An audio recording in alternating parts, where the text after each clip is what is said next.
Hello viewers, myself Dr. Radhika. I am working as Associate Professor in SRKR Engineering College, Bhimwara. Today I am going to discuss about the topic sum of subsets in the subject design and analysis of algorithms using backtracking.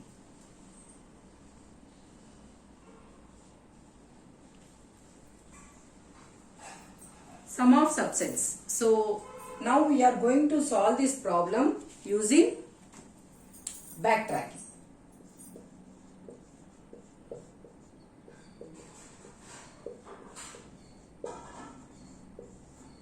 First of all, what is meant by this sum of subsets? What is meant by this sum of subsets?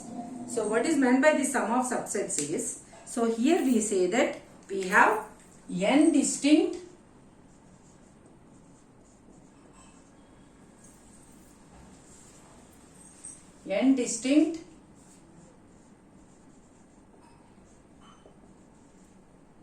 positive numbers, or you can also say them as weights.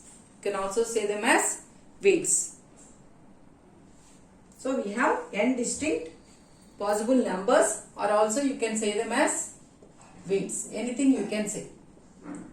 So now what we have to find is, we have to find the combination of these numbers.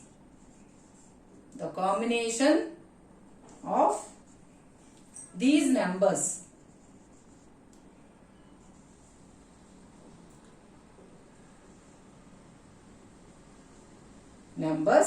such that their sum. So whenever if you say a combination of these numbers, you can call them as subsets. You can call them as subsets. So subsets means it is combination of your numbers. So these subsets, whenever if you are finding the different combination of these numbers such that their sum must be less than, that is their sum must be, it should be less than or equal to some m value. So that is, we say that the sum is, it should be less than or equal to some m value. So here you can say that the m is the capacity. You can say that m is the capacity. So here this is the constraint. This is the constraint. And whenever, suppose if you say you have, for example, if you have different some numbers or weights, suppose if your numbers are, the set is some n w1, w2, so on like that, w1, w2, w3.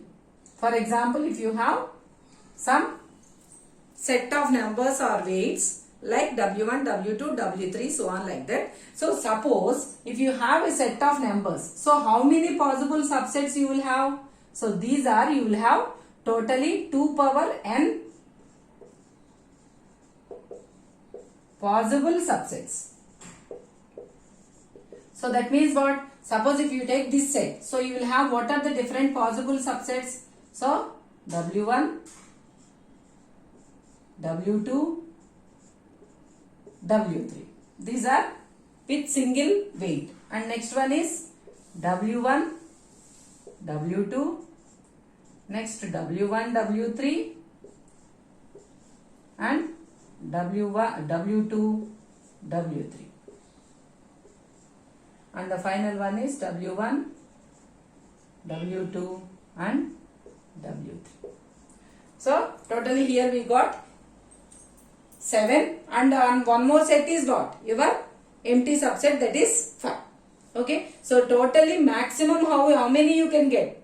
So totally you can get 2 power n subsets. So now what you have to do? You have to find the sum of the numbers that you have taken in this subset. So that means what? For this one the sum will be W1. For this one it will be W2. But for these values, for this subset it will be W1 plus W2. So similarly W1 plus W3, W2 plus W3. Similarly W1 plus W2 plus W3. So here what is the constraint? Here the constraint is the sum must be less than or equal to M. So this is the constraint that you have to follow. So whenever if you want to solve this problem, so for example,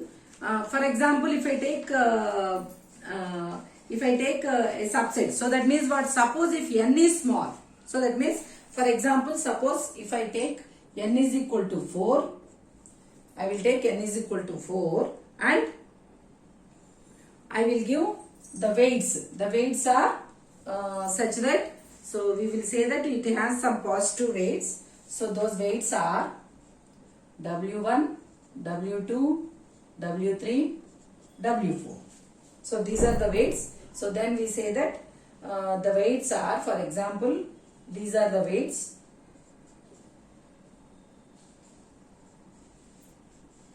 So these are the weights. These are the weights. So now suppose if you want to find all the subsets. So how many subsets we will have? 2 power 4 means you will have total 16 subsets. So now what you have to do? You have to write first of all the 16 subsets like this, and then you have to find the sum of each subset. So then finally you can get the answer. What are the different combination of these numbers which are having the m is equal to which are having the sum less than this m. So for example, suppose here m is equal to, if you say that it is the value 31, it is 31. So then what you can do? So now suppose, so here normally suppose if you want to solve the problem in systematic way, so then what you have to do? You have to write total 2 power 4. Here the n value is less, so that's why you can write total subsets of your problem. But suppose if n is large, it is very difficult. So for example, for this one you can say that 11,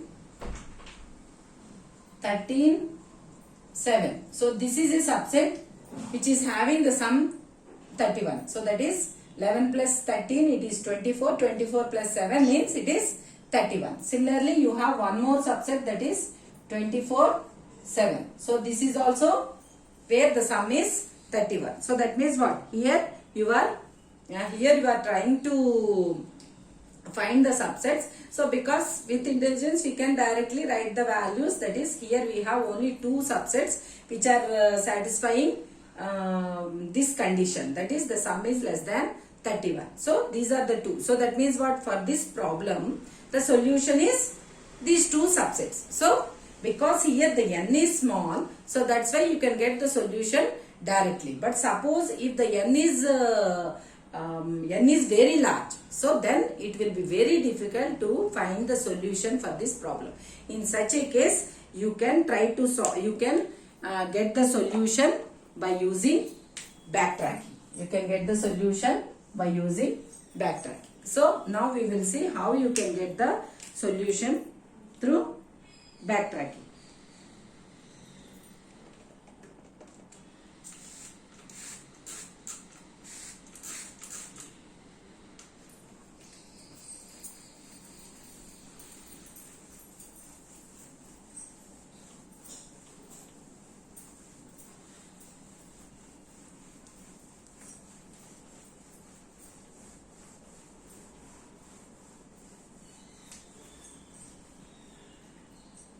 So now we will see how you can get the solution by using backtracking. So suppose if n is large, you consider that the n is large. So then it can be solved by using backtracking. Whenever you are trying to solve, so generally the solution can be represented in 2 different ways.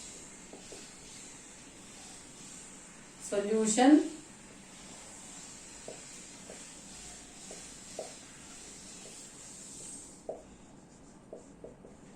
represented in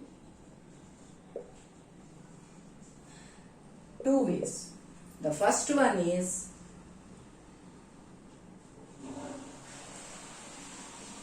fixed tuple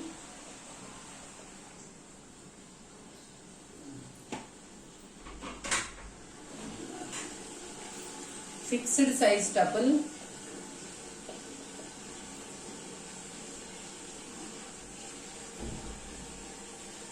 and the second one is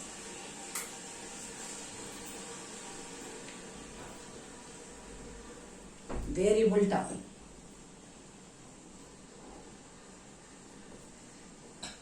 Variable size tuple.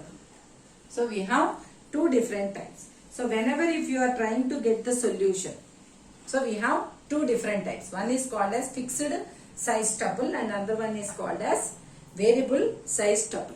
So here in the previous example, so what is the example I have given? 11, 13, 24, 7. So these are the weights and what is the M value? M value is 31. So here we can say that this is first object, second object, third object and the fourth object. So we got the solutions as 11, 13, 7. This is one solution and another one is 24, 7. So this is another solution. These two are the solutions. So now what is meant by this fixed tuple is, so here we say that what is meant by this fixed tuple form is, so here the length of the solution is fixed. Here we say that the length of the solution is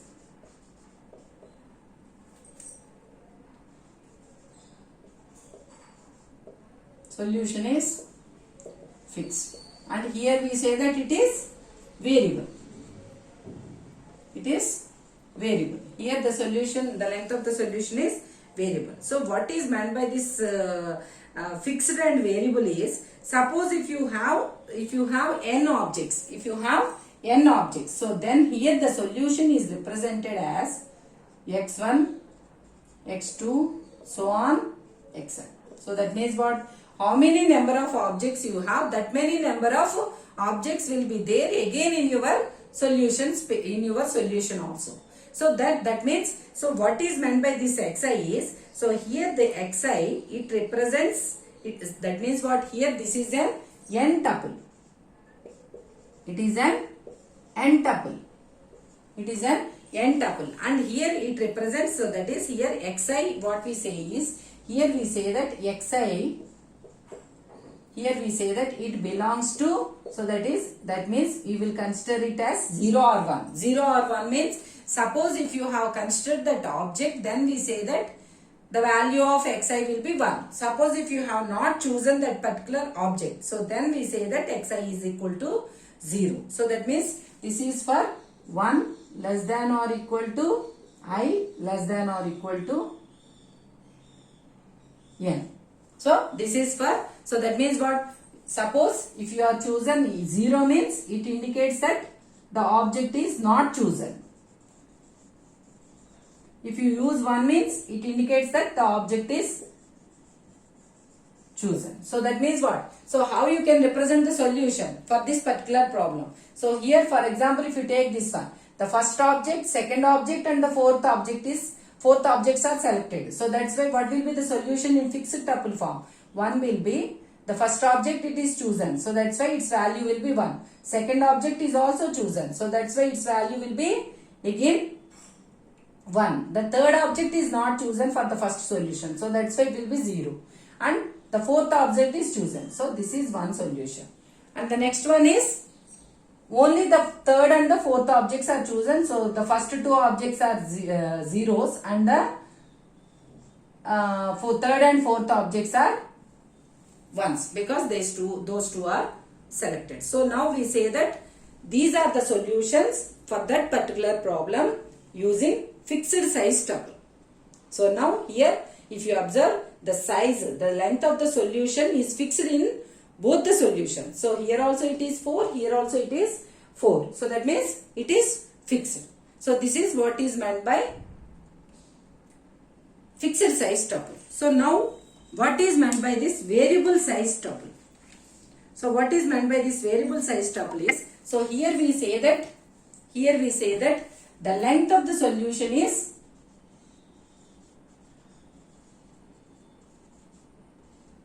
variable here. Here we say that the length of the solution is variable. Here we say that the length of the solution is variable. So that means you will have different solutions will have, we can say that different solutions we will have different sizes. So suppose if you consider, so for example, suppose if you consider if you consider some subsets, suppose if you consider if you have 4 objects, means you can have, so 1 2 4. So this is, for example, one subset for n is equal to 4, and you can also say that it as 1 4 2. Anyway, this is also called as a subset and this is also called as a subset. But whenever if you are adding these two, the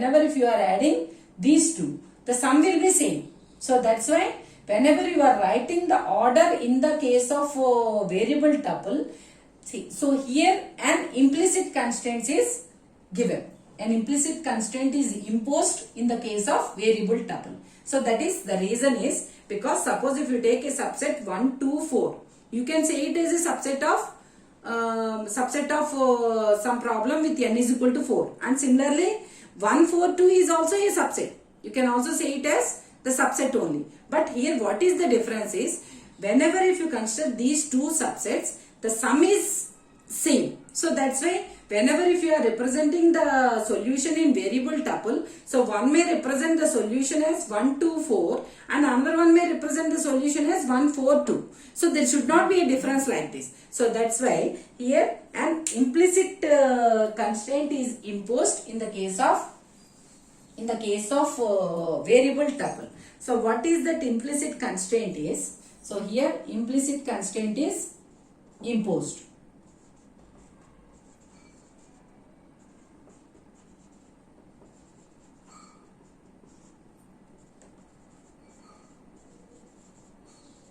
What is that implicit constraint is? So here we say that whenever you are giving that numbering, we say that xi is less than xi plus 1.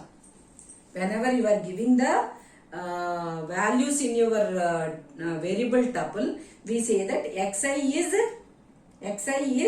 less than xi plus 1. So here we say that it is for 1 less than or equal to I less than or equal to n. So this is how you can represent, this is the implicit constraint that you have to follow for variable tuple form. So that means what? So whenever if you want to write the same solution,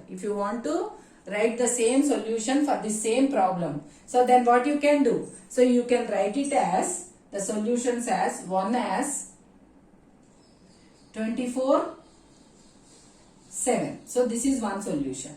So whenever you are writing the solution, you should write compulsorily as 24 7, because here first W3 must be given and then only W4 must be given, because here you are imposing an implicit constraint. So that's why first 24 must be given and next only your 7 must be given. So that means what? So here this solution is what? It is 3 4. You can say it as 3 4. So you should not give it as 4 3, because we have implemented an implicit constraint on this solution. And next one is what? 11 13 7. So this is another solution. Whenever you are giving this solution, this order should be followed. That is 1 2 4. So by implementing this, that is by imposing this implicit constraint. So this is what is meant by variable tuple form. So this is what is meant by variable tuple form. So these are the two ways that you can represent the solutions. The solutions can be represented in these two different ways.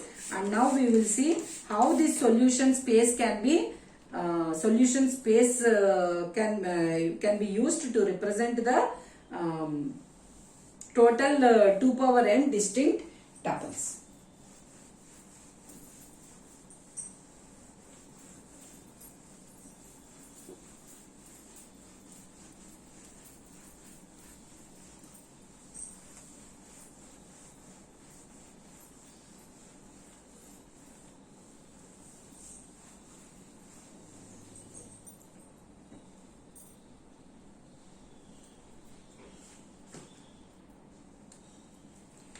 Now this is fixed tuple formation.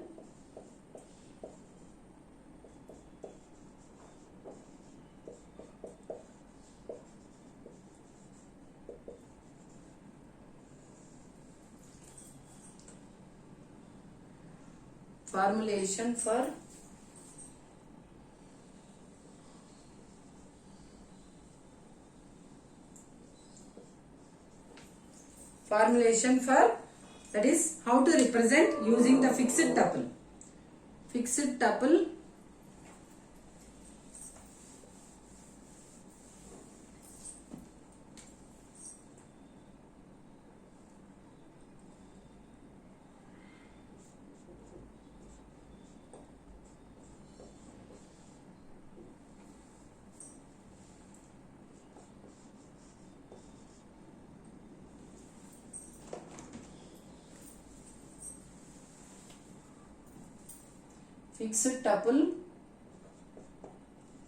size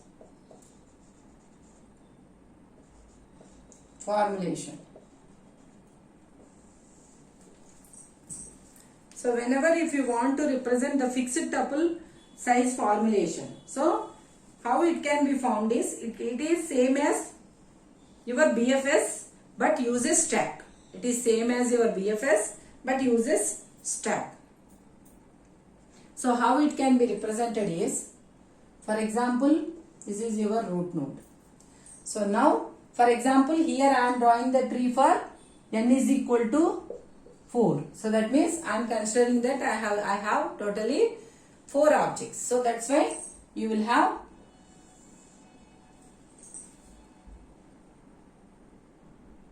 here we say that we have, so that means what, in fixed tuple form it can be represented as, that is, at each and every stage you will give xi is equal to 0 or 1. So that means what? It will have how many branches? So it will have 2 branches. So that is 2, 3. So that means what? This level is for, this level is for x1. So here what does it indicate? So here we can say that here x1 is equal to, so you can represent it as the left side as 1 and the right side as 0. So this is, that means it is the decision for the first object. So similarly you should write the next level will be for x2. So and so on like that. So up to the leaf node. So how many number of nodes you have, that many number of levels you will have. So now for this one again you will have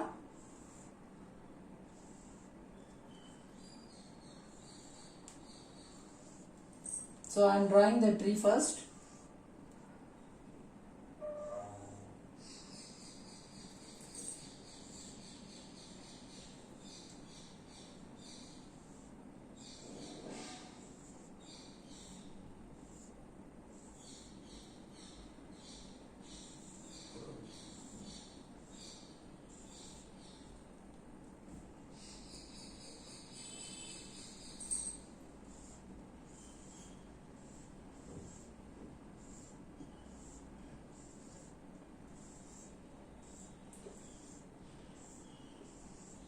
For at each and every level you will have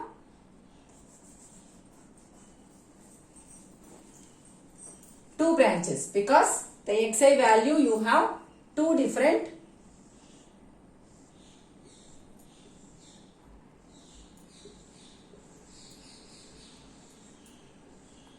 values for xi. So that's why at each and every level you will have two branches. One is for 0 and another one is for 1. So this is the tree how you can get it. So for n is equal to 4. Now this level is for what? This is for x1. This level is for what? It is for x2. This is for x3 and this is for x4. So now what you have to do? For x2. Give it as, so x2 is equal to 1, and similarly this side this will be x2 is equal to 0.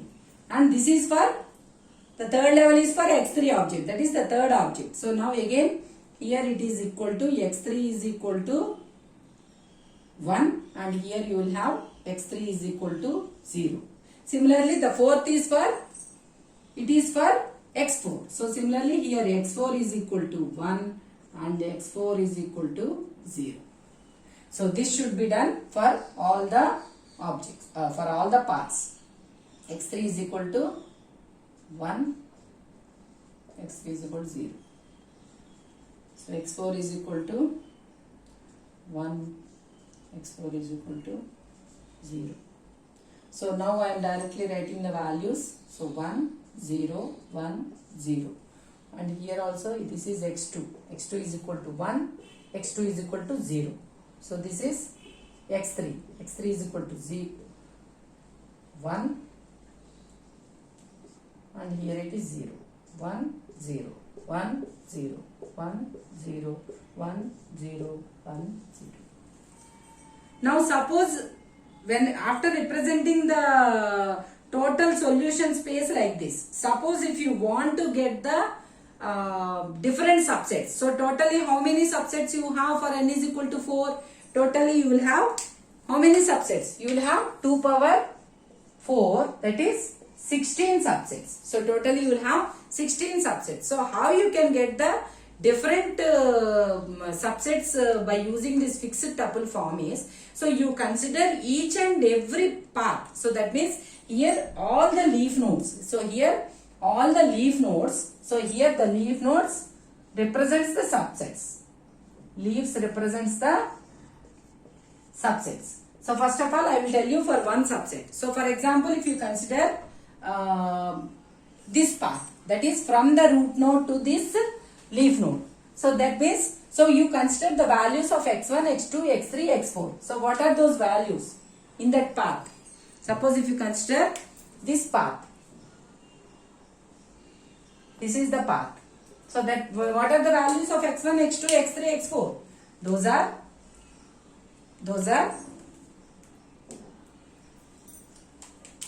1, 1, x1 is 1, x1 is 0, next x2 is 0, x3 is 0 and x4 is 0. So that means what? It is an empty subset. Okay. So now you consider the path, this one.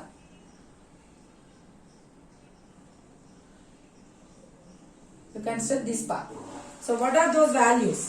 So here the values are x1 is 1, here x1 is 1, x2 is 0, x3 is 0 and x4 is 0. So 1, 0, 0, 0. So now did you get the subset with first object? Similarly, you can get the object with second object. That is, you can consider this path. So this path. So what is this path? It is 0, 1, 0, 0. So like this if you consider, now if you consider this path, so this is the final path. So with all values 1. So if you consider this path, what is its value? So like this you will get all the paths till 1, 1, 1, 1. So totally you will get how many subsets? 16 subsets. You will get 16 subsets. So all the subsets are what? So all the subsets are located at the end. That is, if you count these values, so 1, so these values are, if you count these values, those are 1, 2, 3, 4, 5, 6, 7, 8, 9, 10, 11, 12, 13, 14, 15, 16. So can you get the total 16 subsets? So you can get the total 16 subsets. So this is how you can use the fixed tuple, fixed tuple size formulation. This is the solution how you can get. So whenever after getting the different subsets, so now what you can do? While getting the different leaf nodes, that is the different subsets, so you will find the sum of all these leaf nodes. So that means what? Whichever are having the m value, then that is less than or equal to m value, all those will be considered as the solutions for your problem. So that means out of this 16, you may have some 2 or 3 solutions like that. That's all. So this is how you can get the solutions for your problem using, that is, first of all you can get all the subsets and also you can get the solutions for your problem. So this is what is meant by fixed tuple size formulation. Now we will see next one is variable size formulation.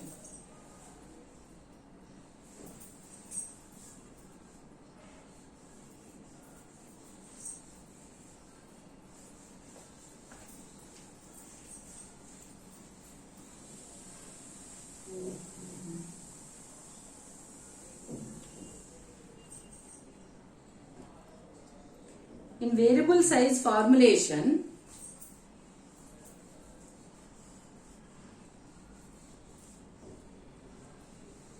what you have to do is, so here we say that we have different values for x. That is, it can be the object 1, object 2, object 3 or object 4. So like that. So that means here we are considering only directly the objects. So that's why the first object can be 1 or 2 or 3 or 4 or 4. So it can be any of those 4 objects. So that's why what are the different options you will have. So you will have, that is, the first object chosen can be 1, or the second object chosen can be, the first object chosen can be 2 also. So you can skip 1 and you can choose 2 also, or you can also choose x1 is equal to you can choose the third object, and similarly you can also choose x1 is equal to 4. So this is, that means at first level you can choose either the first object or the second object or the third object or the fourth object, because till now you have not selected one object also. So whenever if you come to the second level, so here after coming to the second level, so already you have chosen the first object. So how many number of objects are left now? We are left with only 3 objects. So that's why here you will have only 3 choices. That is, for x2 you will have only 3 choices. That is, x2 can be, here we say that x2 is equal to, so already first object is selected. So the next choice you will have only 2 or 3 or 4. So you will have only 3 choices for the x2. And after completing the choices for 3, that is after completing for the choice for x2, so now you have to go for the next level, that is for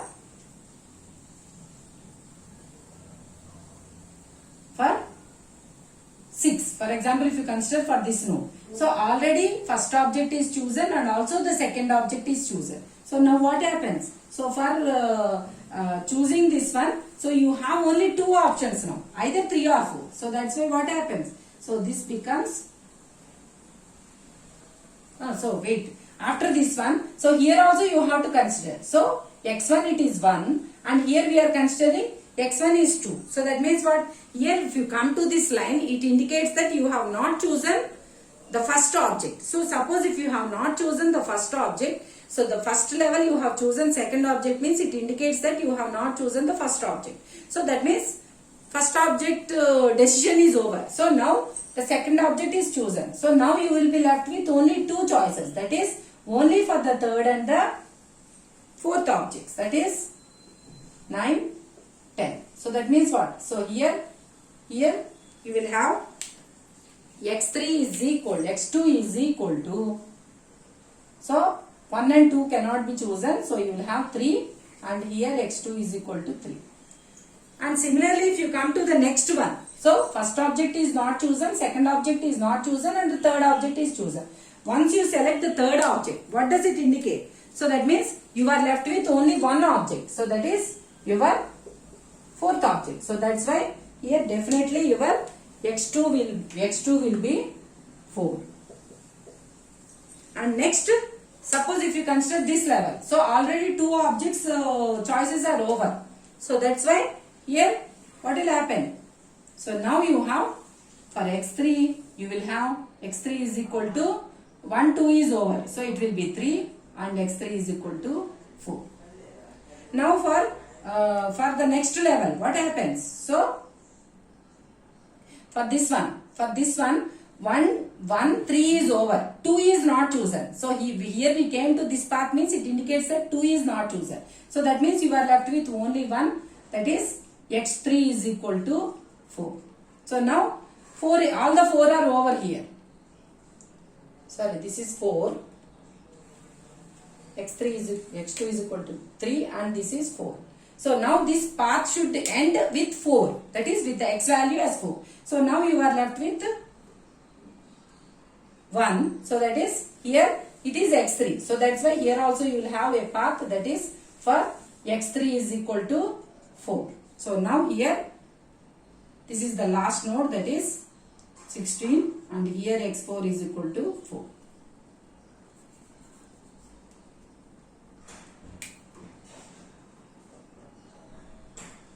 x4 is equal to 4.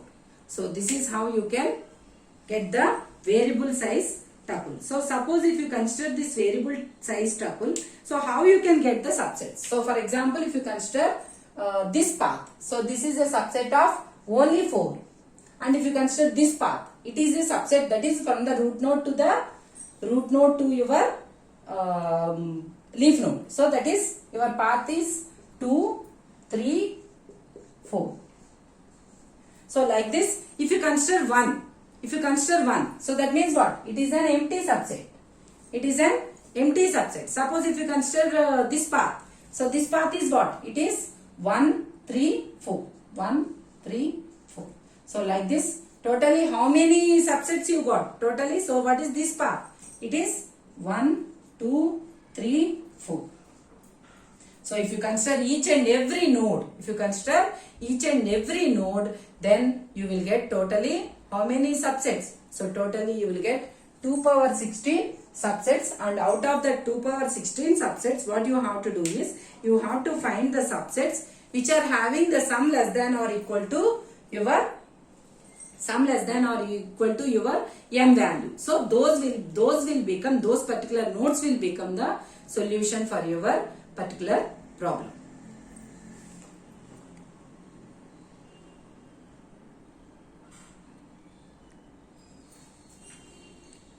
So this is how you can find the sum of subsets using backtracking, using the different types of formulation, and this is variable type of formulation. So these are the different ways how you can get the subsets and also the solutions for your sum of subsets using the dynamic programming. This is about sum of subsets using backtracking. If you like my video, please like, share and subscribe to our channel.